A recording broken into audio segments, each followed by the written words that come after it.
구약성경 출애굽기 2장 1절에서 10절까지의 말씀입니다. 출애굽기 2장 1절에서 10절까지의 말씀을 한 절씩 교독하도록 하겠습니다. 레위 가족 중 한 사람이 가서 레위 여자에게 상가들어 신하여 아들을 낳으니 그가 잘생긴 것을 보고 석 달 동안 그를 숨겼으나 더 숨길 수 없게 되매 그를 위하여 갈대 상자를 가져다가 역청과 나무진을 칠하고 아기를 거기 담아 나일 강가 갈대 사이에 두고 누이가 어떻게 되는지 알려고 멀리 섰더니 바로의 딸이 목욕하러 나일강으로 내려오고 시녀들은 나일강가를 거닐 때에 그가 갈대 사이에 상자를 보고 시녀를 보내어 가져다가 열고 그 아기를 보니 아기가 우는지라 그가 그를 불쌍히 여겨 이르되 이는 히브리 사람의 아기로다. 그의 누이가 바로의 딸에게 이르되 내가 가서 당신을 위하여 히브리 여인 중에서 유모를 불러다가 이 아기에게 젖을 먹이게 하리이까. 바로의 딸이 그에게 이르되 가라 하매 그 소녀가 가서 그 아기의 어머니를 불러오니 바로의 딸이 그에게 이르되 이 아기를 데려다가 나를 위하여 젖을 먹이라. 내가 그 삭슬 주리라. 여인이 아기를 데려다가 젖을 먹이더니 그 아기가 자라매 바로의 딸에게로 데려가니 그가 그의 아들이 되느니라. 그가 그의 이름을 모세라 하여 이르되 이는 내가 그를 물에서 건져내었음이라 하였더라. 아멘. 오늘 본문은 모세의 출생을 말씀하는데 이로부터 시작되는 출애굽과 가나안 정복은 하나님의 계획의 정확성을 보여줍니다. 이번 특세의 제목이 하나님의 계획의 정확성을 말하고 있는데, 하나님은 사실 이 출애굽을 창세기 15장에서 미리 말씀하셨습니다. 아브라함에게 아브라함의 자손이 이방에서 객이되어서 400년을 섬기다 돌아올 것이다 말씀하셨기 때문인데, 이것이 출애굽의 예언이죠. 하나님은 수백 년 뒤에 일어날 노예 생활과 출애굽 역사를 아브라함에게 미리 알려주셨고 이를 그대로 이루셨습니다. 하나님께서 말씀하신 대로, 계획하신 대로 그것을 이루셨는데, 이처럼 하나님은 세우신 계획을 반드시 성취하시는 분, 하나님의 섭리대로 이끄신 분이라는 것을 우리는 알 수 있습니다. 그런데 오늘 본문을 통해서 하나님의 계획을 이루시는데 어떻게 이루시는지를 몇 가지 생각할 수 있습니다. 본문을 통해서 계획을 이루시는 하나님의 손길에 대해서 생각해 보겠습니다. 먼저 믿음의 눈을 여시는 손길로 하나님께서 인도하십니다. 바로는 이스라엘이 번성해지니까 이스라엘에게 더 많은 노역을 줍니다. 그래도 이스라엘이 더 많아지자 산파를 보내서 남자아이면 죽이라고 합니다. 산파들이 하나님을 경외하는 마음으로 아이를 죽이지 않자 이번에는 남자아이를 낳으면 강에 던져버리라 명합니다. 오늘 본문은 그 명령 이후의 이야기인데 1절과 2절을 보니까 레위 가족 중 한 사람이 아이를 낳았습니다. 그 아이를 석 달 동안 숨겼습니다. 아이를 낳으면, 남자아이를 낳으면 강에 버려야 되는데 석 달 동안 숨겼다고 합니다. 그 이유는 무엇입니까? 그가 잘생겼기 때문이다. 여기서 잘생겼다의 히브리어 단어는 하나님께서 천지를 창조하시고 보시기에 좋았다는 토브가 사용되었습니다. 그런데 이것을 사도행전 7장 20절에서 이렇게 설명합니다. 하나님 보시기에 아름다운 아이였다. 아이가 태어나자마자 어떤 행동을 하거나 생각으로 하나님을 기쁘게 할 수는 없습니다. 하나님 보시기에 아름다운 모세였다는 것은 모세를 향한 하나님의 특별한 마음과 계획이 있었다는 것을 우리로 하여금 생각하게 하는 것입니다. 이 하나님 보시기에 아름다운 아이인 모세, 하나님의 마음을 하나님께서 부모에게 주셨습니다. 어떻게 주셨냐면 그들의 믿음의 눈을 열어주시사 하나님의 마음으로 자신의 아이를 바라보게 하신 것입니다. 우리는 오늘 본문이 아들을 강에 버리라는 명령 이후라는 것을 알아보았죠. 그런데 이들의 신분은 지금 노예 상태입니다. 노예 상태의 사람들이 왕의 명령을 어기면 중형의 벌을 받거나 사형에 처해질 수밖에 없습니다. 그런데 하나님께서 믿음의 눈을 열어주셔서 부모가 믿음의 눈으로 아이와 상황을 바라보니 명령을 두려워하지 않고 아이를 숨기게 되었습니다. 이것을 히브리서가 말씀하는데 히브리서 11장 23절은 이렇게 말합니다. 믿음으로 모세가 낳았을 때에 그 부모가 아름다운 아이임을 보고 석 달 동안 숨겨 왕의 명령을 무서워하지 아니하였으며, 믿음으로 모세가 낳았을 때 부모가 아름다운 아이임을 보고 왕의 명령을 두려워하지 않았다 말씀합니다. 모세의 부모는 모세가 하나님의 눈에 아름다운 아기임을 깨달았습니다. 또한 하나님께서 모세가 하나님께서 세우신 계획으로 하나님의 구원과 이스라엘의 구원과 구속 계획의 특별한 역할을 맡기실 것임을 깨닫게 된 것입니다. 그렇게 믿음으로 왕의 명령을 어기는 것을 두려워하지 않고 갓난아기를 3달 동안이나 숨겨서 기르는 결정을 한 것입니다. 이 믿음의 눈을 열어주신 하나님의 손길이 이스라엘을 구출하는 리더가 죽지 않고 길러지게 하였고, 하나님의 놀라운 계획이 부모에게 주신 믿음의 눈으로 시작되었다. 출애굽이 부모에게 주신 믿음의 눈으로부터 시작되었다는 것을 우리는 기억해야 합니다. 혹시 이 시간 저와 여러분에게 주어진 인생의 어려움이 있습니까? 우리는 이렇게 기도해야 됩니다. 하나님의 뜻을 알려주시옵소서. 하나님의 마음으로 이 상황을 바라보고 깨닫게 도와주시옵소서. 우리는 하나님께 믿음의 눈을 열어달라는 기도를 해야 할 줄로 믿습니다. 이를 통해 믿음의 행동을 취할 때에 하나님께서 놀라운 역사를 보이실 것입니다. 바라기는 믿음의 눈을 열어 판단하고 행동하여 하나님의 인도하심을 경험하고 하나님의 계획이 성취되는 놀라운 역사를 경험하는 저와 여러분 되시길 주님의 이름으로 축원합니다. 첫 번째 생각할 것은 믿음의 눈을 여는 손길이었습니다. 두 번째는 구원의 손길로 인도해 주십니다. 3절 보니까 아이가 100일이 되어서 이제는 더 이상 숨길 수 없게 되었다 말씀합니다. 부모님이 기다렸지만 상황이 바뀌지 않습니다. 절망이 몰려옵니다. 눈물로 상자를 만들어서 역청을 친하고 아이를 담아서 나일 강가 갈대 사이에 두었습니다.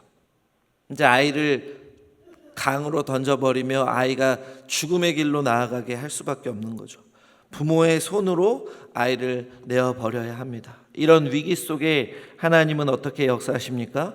건지시는 손길, 구원의 손길을 통해 하나님의 계획을 이루시고 우리를 인도하십니다. 2장 4절과 5절을 보니까 바로의 딸이 상자를 발견합니다. 여기서 5절 마지막 부분을 보니까 아기가 우는 것을 보고 바로의 딸이 불쌍히 여기고 긍휼히 여겼다고 합니다. 그런데 그 바로의 딸이 이렇게 말합니다. 이는 히브리인의 아이다. 히브리인의 많은 아이는 이미 왕의 명령을 통해서 남자아이들이 강에 많이 버려졌습니다. 많은 아이가 버려졌고 버려지고 버려질 현실 속에 특별히 바로의 공주가 모세를 불쌍히 여기는 마음을 하나님께서 주신 것입니다. 하나님은 모세를 나일강에 버려야 할 때, 아니 이미 모세가 나일강에 버려진 이후에 바로의 딸을 통해 모세를 건져주셨다는 것을 기억하시기 바랍니다. 아무리 바로의 딸이라 하더라도 한 나라의 공주이더라도 고대의 왕의 명령을 어기는 것은 자신에게도 위험한 일입니다. 하지만 이것을 이겨내고 견뎌내는 마음, 불쌍히 여기는 마음, 아이를 불쌍히 여기는 마음을 하나님께서 부어주셔서 그 어떤 어려움이더라도 감당하고 아이를 살리겠다는 결단을 바로의 공주가 하게 된 것이죠. 이어서 10절 말씀처럼 바로의 딸이 모세를 자신의 아들로 삼는 놀라운 역사를 하나님께서 허락하신 것입니다. 여기서 한 가지 더 살펴봐야 할 것은 바로 상자인데, 아이를 담은 상자입니다. 이 상자를 표현하는 히브리어 단어는 구약에서 단 2번 사용되었는데, 오늘 상자와 한 번은 노아의 방주를 말할 때 사용되었습니다. 여기서 나일광, 또 하나님께서 내리신 노아 시대의 비, 그 물은 죽음을 의미합니다. 이 죽음에서 하나님께서 모세를 지켜주시고 바로의 그 명령으로부터 모세를 지켜주시고 노아의 가족을 보호해 주는 것이 바로 상자와 방주입니다. 하나님은 나일강에 떠 있다가 바로의 공주에게 발견되는 그 시간까지 얼마의 시간이 걸렸는지 모르지만 모세를 지켜주셔서 물에 잠기지 않게 그 상자를 통해서 지켜주셨다는 것입니다. 그런데 사실 이 보호해주는 손길은 상자뿐만 아니라 모세가 태어난 직후에도 나타납니다. 여기 계신 분들은 거의 다 아이를 키워보신 경험이 있다고 가정하고 말씀드리면, 갓난 아이를 3달 동안 들키지 않고 키우는 것은 사실 불가능에 가깝죠. 아이가 어떻게 해도 웁니다. 배가 불러도 울고, 또 배가 아파도 울고, 오줌을 싸도 울고, 잘못 안 와도 울고, 또 제가 셋째 아들이 지금 11개월, 10개월 됐는데 제 얼굴을 봐도 울고, 어쩔 땐 엄마를 봐도 울고. 저번에 담임 목사님께서 허나 아이 기도를 해주셨는데, 아이가 담임 목사님을 봐도 울 줄 알았는데 안 울어서 너무 감사했습니다. 잘 모르는 분을 보면 운다, 낯을 가린다 하잖아요. 그래서 우리 교회에도 잠옷실이 있습니다. 아이들이 울고 혹시 예배에 방해가 될 수 있으니 잠옷실에 모여서 예배를 드리잖아요. 그 1시간 아이가 울 수 있으니 엄마가 마음 편하게 예배드리라고 잠옷실을 마련해 주지 않습니까? 그런데 3달 동안이나 남자아이가 있는 것을 들키지 않고 키울 수 있는 것은 바로 하나님께서 지켜주시고 보호하시는 특별한 손길이 있었다는 것입니다. 이처럼 하나님은 모세의 나면서부터 지금까지의 모든 순간을 지키시고 인도하시고 구원해 주셨다는 것을 믿으시기 바랍니다. 하나님은 우리에게도 이 구원의 손길을 허락하십니다. 바로 예수 그리스도를 통해서입니다. 예수 그리스도라는 구원의 방주를 우리에게 허락해 주셔서 죄와 사망의 바다에서 우리를 건져주시고 그 안에서 지켜주시고 보호하시며 영생을 허락하셨습니다. 그런데 이것은 만세 전에 세우신 계획, 성경을 보니까 만세 전에, 창세 전에 우리를 택해 주셔서 세워주신 정확한 구원 계획이라는 것입니다. 이 구원이 우리 인생의 다른 문제로부터도 구원해 주신다는 증거의 표가 됩니다.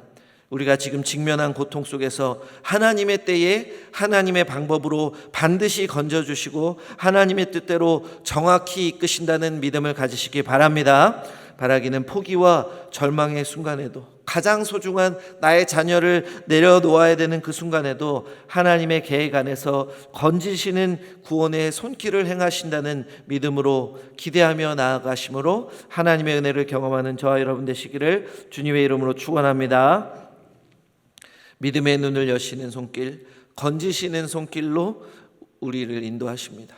그리고 한 가지 더, 돌보시는 손길을 통해서 하나님의 계획을 성취하십니다. 모세가 바로의 딸에게 건져졌습니다. 그런데 바로의 딸에서 건져지는 것이 끝이 아닙니다. 바로의 딸에게 나아가서 이집트의 문화와 이집트의 가르침으로, 이집트의 종교로 길러지면 모세는 하나님께서 이스라엘을 구출하는 데 쓰시기가 어렵죠. 하나님은 어려움에서 건지시는 것에서 멈추지 아니하시고 돌보시는 손길로 가르치시고 성장시키시고 성숙해 하셨다는 것입니다. 6절과 7절을 보니까 모세를 나일강에 버릴 때 그 누이가 어떻게 되나 계속해서 지켜보고 따라왔습니다. 바로의 딸이 모세를 건지자마자 누이가 바로의 딸에게 나와 말합니다. 유모를 찾아드리겠습니다. 그런데 이것이 엄청난 사건이라는 것을 우리가 가끔 간과하고 지나칠 때가 있습니다. 왜요? 지금 노예 꼬마아이가, 노예 누이가 몇 살인지는 모르겠지만 아직은 어린 친구가 지배국의 공주에게 함부로 다가가서 말을 걸었다는 것입니다. 절대로 안 될 행동이죠. 절대로 받아들일 수 없는 행동을 노예 아이가 하고 있습니다. 그런데 하나님께서 역사하여 주셔서 누이의 마음에는 담대함을 주셔서 공주에게 나아가 말을 하게 하셨고, 공주의 마음에는 아량의 마음, 넓은 마음을 주셔서 그 아이의 마음을 듣고 이 상황에 기분 나빠하지 않고 아이의 말을 듣고 그것을 수용하게 하셨다는 것입니다. 그렇게 돼서 어떤 역사가 일어납니까? 모세의 누나가 엄마를 데리고 오고 9절 말씀입니다. 바로의 딸이 그에게 이르되 이 아기를 데려다가 나를 위하여 젖을 먹이라. 내가 그 삭슬 주리라. 여인이 아기를 데려다가 젖을 먹이더니. 엄청난 역사가 일어납니다. 요즘에는 아이가 많이 부족하니까, 아이를 키우는 게 힘드니까 조부모 육아수당이라는 것이 있다고 합니다. 그리고 부모수당, 아이를 키우는데 나라에서 도와주는 부모수당을 줍니다. 자기 아이를 키우는 것에 나라에서 돈을 주는 것이죠. 그런데 오늘 9절 말씀이 바로 인류 최초의 육아수당이 아닐까 생각돼 봅니다. 자기 아이를 키우는데 삭슬 받으면서, 노예의 신분인데 돈을 받으면서 아이를 키우는 은혜를 허락하셨다는 것이죠. 그리고 10절에서 아이가 자란 후에 바로의 딸에게 데려갔다고 하는데, 아이가 자란 것이 젖을 뗀 것이 시점이 되는지, 아이가 조금 자라서 말을 할 수 있는 것이 시점이 되는지는 학자들끼리 논란이 있지만, 젖을 뗀 것으로 생각해 보아도 애굽의 전통, 애굽의 문헌을 볼 때 3살이나 4살 될 때까지 젖을 먹였다는 기록이 있는 것으로 보면 적어도 3살, 많게는 5살 정도까지 아이가 함께 지냈다고 생각할 수 있습니다. 그러면은 그동안 모세는 부모님의 손에서 길러졌다는 것인데, 그때 대화가 가능하죠. 유대인의 전통을 보면 어렸을 때부터 하나님의 말씀으로 가르치고 기도 훈련을 시키니, 또 말씀을 외우게 하니까 아이가 하나님을 향한 기초적인 신앙은 반드시 배웠을 것이고, 유대인의 신앙 전통은 배웠을 것입니다. 그에게 신앙의 씨앗이 뿌리 내리는 시간이 되었다는 것입니다. 그렇게 히브리서 11장 24절에서 모세에 대해서 말씀할 때, 믿음으로 모세는 장성하여 공주의 아들이라 칭함받기를 거절하였다 말씀한 것입니다. 하나님께서 자기의 부모의 손에서, 믿음의 전통 안에서 자라게 하시어 하나님의 돌보시는 손길을 허락하셔서 이집트의 전통이 아니라 하나님의 백성의 전통으로 자라나게 하시는 놀라운 역사를 통해 하나님의 출애굽의 계획을 이루신 것입니다. 이 손길은 우리에게도 허락된 것입니다. 예수 그리스도를 통해 구원받고 끝나게 하시는 것이 아니라, 우리를 세상 속에 믿음으로 알아서 살게 하시는 것이 아니라, 우리에게 교회 공동체 꽃동산 교회를 허락하신 줄 믿으시길 바랍니다. 이 교회 안에서 예배와 교육과 훈련과 섬김과 전도와 선교를 통해서 하나님의 말씀을 배우고 기도하는 것을 배우는 것을 통해서 하나님의 뜻을 알게 하시고 우리가 나아갈 방향을 알려주심으로, 우리에게 연약한 모습이 있지만 우리를 성장시키심과 동시에 우리를 사용하시면서 하나님의 계획을 이루고 계신다는 것입니다. 우리 자신과 우리 가정과 우리 공동체와 우리 교회를 더 성숙하게 하시고 성장시키시며 하나님의 뜻을 위해 사용하신다는 것을 기억하시길 바랍니다. 바라기는 우리를 살리시고 돌보시는 하나님의 손길로 우리가 성장하고, 또한 우리가 하나님께 귀하게 사용받는 하나님의 뜻 안에서 우리가 사용받으며 하나님의 뜻이 성취되는 것을 경험하게 하는 저와 여러분 꼭동산 교회 되시기를 주님의 이름으로 축원합니다. 우리는 오늘 말씀을 통해서 하나님의 계획대로 인도하시는 손길을 알아보았습니다. 믿음의 눈을 여셔서 계획대로 이루십니다. 건지시는 손길, 구원의 손길을 통해서 하나님의 뜻대로 이끄십니다. 또 돌보시는 손길로 하나님께서 사용하십니다. 그런데 한 가지 더 우리가 잊지 말아야 할 것은, 하나님께서 하나님의 계획을 이루실 때 믿음의 영웅 한 사람만 사용하는 것이 아니라는 것입니다. 오늘 본문 속에 모세만을 위해서 이렇게 하시는 것이 아니다, 모세만을 사용한 것이 아니라는 것이죠. 오늘 본문을 보니 모세의 부모의 믿음을 사용하셨습니다. 모세의 누나의 담대함을 사용하셨습니다. 또 하나님을 믿지 않지만 바로의 딸의 마음에 불쌍한 마음, 아이를 불쌍히 여기는 마음을 부어주셔서 모세를 건져주시고 길러주셨다는 것입니다. 모든 사람을 통해 역사하시는 하나님의 섭리가 있다는 것입니다. 그런데 오늘 당돌한 모세의 누나 미리암, 성경 말씀 보면 출애굽기 15장 20절에 이렇게 말합니다. 선지자 미리암.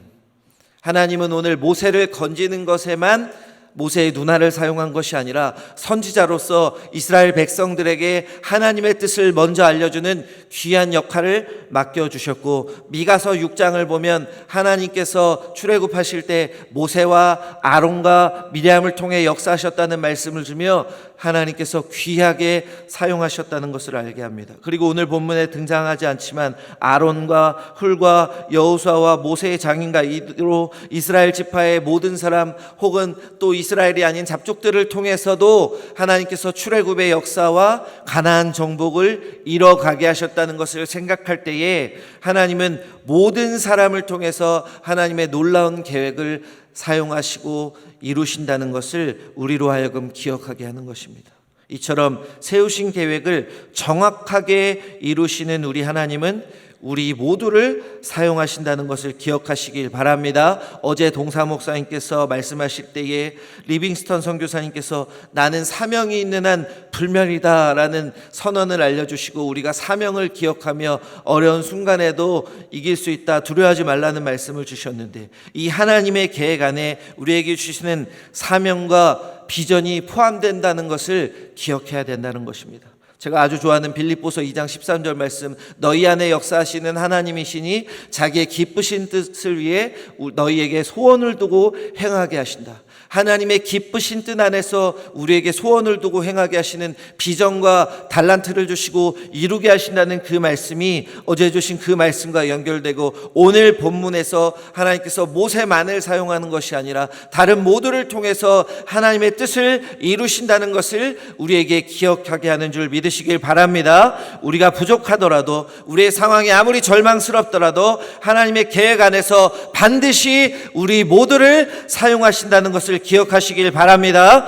개인과 가정과 교회와 공동체와 나라의 모든 어려운 문제로부터 하나님의 뜻과 계획 안에 반드시 건지시고 기르시는 손길을 주신다는 것을 기억하시길 바랍니다. 우리의 믿음의 눈을 여시고 우리를 건지시고 우리를 돌보시며 성장시키시고 사용하시는 그 손길이 지금도, 과거부터 지금도 앞으로도 계속된다는 것을 우리는 기억해야 합니다.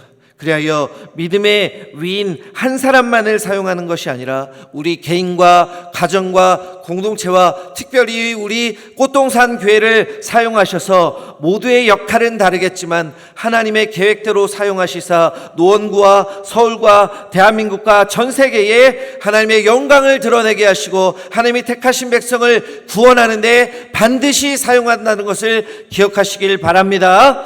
바라기는 어려움 중에도, 문제 많은 상황 속에서도 하나님의 인도하시는 손길을 믿고 의지하셔서 하나님의 놀라운 계획이 우리를 통해 이루어지는 것을 날마다 경험하시는 저와 여러분, 우리 꽃동산 교회 되기를 주님의 이름으로 축원합니다. 기도하겠습니다. 전지의 창조주 우리 구원자이신 하나님, 모든 영광과 찬송을 아버지께 올려드리오니 홀로 영광받아 주시옵소서. 이른 시간 우중에도 하나님께 나와 간절한 마음으로 하나님의 말씀을 듣고 주님께 기도드릴 수 있도록 도와주심에 감사드립니다. 특별히 귀한 믿음의 터전을 허락하여 주셔서 우리 꽃동산교회에서 함께 예배드리고 기도하게 하심에 더욱 감사드리옵니 아버지 하나님께서 영광받아 주시옵소서. 우리의 습관적인 죄와 부족함을 고백하오니 용서하여 주시고 오직 하나님 뜻대로 살아갈 수 있도록 인도하여 주시옵소서. 오늘 주신 말씀처럼 우리의 믿음의 눈을 열어주시고 우리를 건져주시며 돌보시는 손길로 인도하여 주시옵소서. 하나님의 나라 위하여 하나님의 계획 안에 우리를 귀하게 사용하여 주시옵소서. 교회를 위해 기도할 때에 우리 꽃동산 교회를 죽어가는 이 시대를 살리는 복음의 선봉으로 사용하여 주시옵소서. 세워주신 담임 목사님께 영육 강건함과 힘과 능력과 지혜와 성령 충만함을 부어주시사 맡겨주신 사명을 끝까지 잘 감당할 수 있도록 도와주시옵소서. 동사 목사님께도 말씀의 능력과 필요한 모든 은혜를 넘치게 부어주시사 꽃동산 교회가 더욱 부흥하고 회복하고 성장하는 역사 허락하여 주시옵소서. 하나님의 놀라운 계획 안에 우리 꽃동산교회가 더 귀하게 사용받을 수 있도록 주께서 허락하여 주시옵소서. 이 시간 개인과 가정과 자녀의 미래와 사업장과 물질의 문제, 관계와 신앙의 문제 등 간절한 기도의 제목을 올려드리오니 하나님의 놀라운 뜻 안에서 가장 좋은 것을 가장 좋은 때에 허락하여 주시옵소서. 특별히 수능이 얼마 남지 않았습니다. 우리 교회 모든 수험생들에게 믿음과 지혜 주시고 하나님께서 허락하시는 담대함으로 남은 시간 잘 준비하게 하시고 하나님께서 주신 비전의 길을 걸어갈 수 있도록 도와주시옵소서. 모든 말씀 감사드리며 우리 주 예수 그리스도의 이름으로 기도드렸습니다. 아멘.